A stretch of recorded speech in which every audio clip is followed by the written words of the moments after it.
क्या कुछ सुविधाएं जो है नई कंपनी जो है फ्री अब लोगों को मिलेंगे उस लैब के स्थापित होने से? देखिए, ये एसआरएल कंपनी के साथ हिमाचल प्रदेश सरकार का जो करार है वो समाप्त होने के बाद एक स्वाभाविक प्रक्रिया है। एक निविदाएं आमंत्रित की गई थी, उसके तहत जो कंपनी कृष्णा डायग्नोस्टिक उसका नाम है, जो क्वालिफाई हुई है इस टेंडर में, तो अब प्रदेश भर में डायग्नोस्टिक लेबोरेटरी वाला काम जो है वो कृष्णा डायग्नोस्टिक शुरू कर रही है। तो रही इन टेस्ट करने की बात, तो जो टेस्ट मरीज के इलाज में जांच के लिए जो जरूरी टेस्ट होते हैं वो सब टेस्ट होंगे। कुछ आरकेएस की लेबोरेटरी भी कुछ टेस्ट करने में समर्थ होती है। कुछ हाई एंड इन्वेस्टिगेशन है जिनको बाहर से करवाना पड़ता है। तो इसमें जो रेट का क्राइटेरिया रहा है वो ये कि आरकेएस से के रेट से जो अधिकतम डिस्काउंट जो कंपनी देगी, आरकेएस केवल उन्हीं के साथ अनुबंध करेगी। तो उसके तहत ये कृष्णा डायग्नोस्टिक क्वालिफाई की है।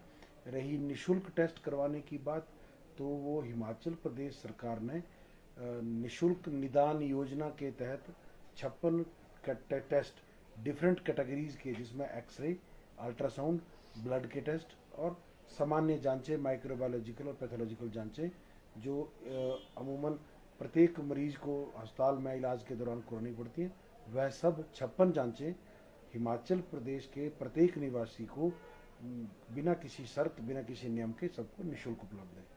वहीं पे बात की जाए सर कि थायराइड के टेस्ट अब आने वाले समय में मुश्किल होंगे जिस तरह से एसआरएल लैब बंद हो गई है। जी, ऐसा नहीं है। देखिए, एसआरएल लैब, कृपया शब्दों का सही चयन हमें करना चाहिए।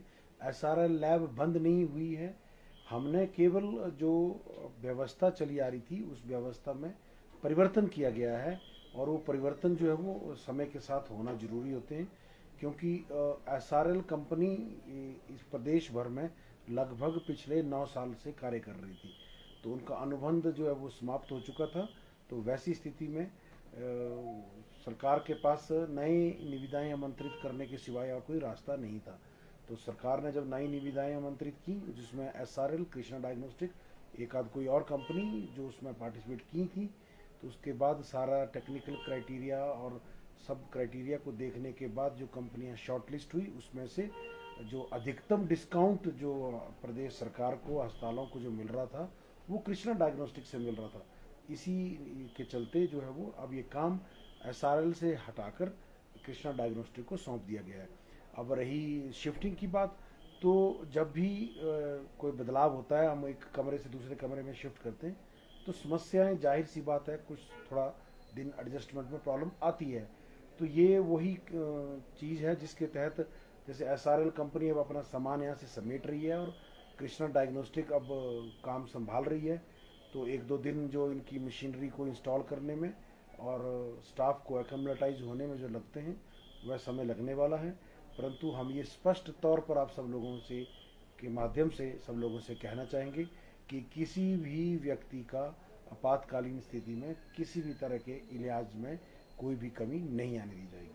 जो टेस्ट है क्या वो सभी जिस तरह से एसआरएल की कंपनी यहाँ से जाती है 2-3 दिन तक, जब तक दूसरी कंपनी नहीं आती, तो जो टेस्ट जो रूटीन के होते थे क्या वो यहाँ पर सरकारी लैब है वो उसमें हो पाएंगे सर? जी जी, हमारी जो इमरजेंसी लेबोरेटरी है उसको हमने और अधिक स्ट्रेंथन और उसमें मैन पावर को भी बढ़ाया है, इसी बात के चलते कि इन केस उसकी जो टाइम विंडो है उसको भी बढ़ाया गया है, क्योंकि जब तक कृष्णा डायग्नोस्टिक पूरे कार्य को सही तरीके से नहीं संभालती, तब तक इस काम में अस्पताल की लेबोरेटरी जो है वो अपना हाथ बटाएगी।